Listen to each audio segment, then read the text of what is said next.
বাংলাদেশের 5ই আগস্টের পরে একটি দলের ভাষায় আমরা কথা শুনতে চাই। আপনারা আমাদেরকে বলেন রংকারাবাড়ি, আপনারা আমাদেরকে রাজাকার বলেন, রাজাকার বলে দিল্লি গিয়েছেন, আপনারা রাজাকার বলে দিল্লি যাবেন। আর খুব বেশি দেরি নয়, 12 তারিখের পরে জাতীয়কে ফয়সালা করবে। প্রিয় ভাইরা, মোটামুটি 11টি জিনিস হ্যাঁ ভোট দিলে আমরা লাভ করব।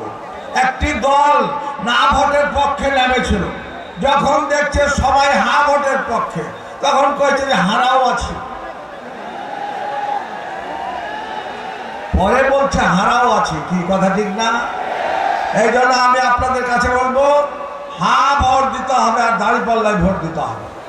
নবাবগঞ্জে নুরুল ইসলাম বলবেন, শিবগঞ্জে ডক্টর কেরামত আলী, ভোলাহাট গমস্তাপুর নাচলে আছে ডক্টর মিজানুর রহমান। কি বলছেন না?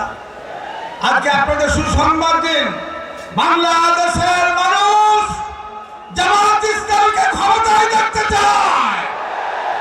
বিএনপির ভাইরা বলছে আপনাদের বাণিজ্য মন্ত্রী কে হবে, অর্থমন্ত্রী কে হবে, আমাদের সব ঠিক করা আছে।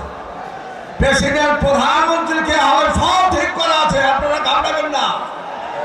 জামাত ইসলাম তো উচ্চ শিক্ষিত নেতা জন্ম দেয়, আপনাদের মতো চাঁদাবাজ ঋণ খেলাপি নেতার দল আমরা নয়। তাই আমি আপনাদের কাছে আহ্বান করবো, আসুন যে কোন চক্ষুরঙ্গানিকে উপেক্ষা করে আপনারা ফেরি কাজের কথা বলেন, আর আমাদের মা বোনদের গায়ে হাত তুলেন, এই কথা আমরা বরদাস্ত করতে চাই না। আপনারা আমাদেরকে হত্যা করছেন, আপনারা নির্বাচনী অফিস হামলা করছেন, সবার করতে হবে, ঠান্ডা বেড়ে কাজ করতে হবে। কথা বলছেন না?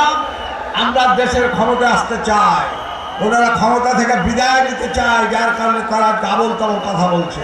মাথা গরম, আমাদেরকে মাথা ঠান্ডা রেখে কাজ করতে হবে। কি পারা যাবে?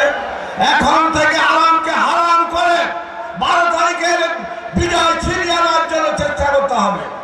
আমি বলি, গ্রামে গঞ্জে ইউনিয়নে আওয়াজ উঠেছে, পৌরসভায় আওয়াজ উঠেছে, একটি দল বাংলাদেশ জামাত ইসলামী।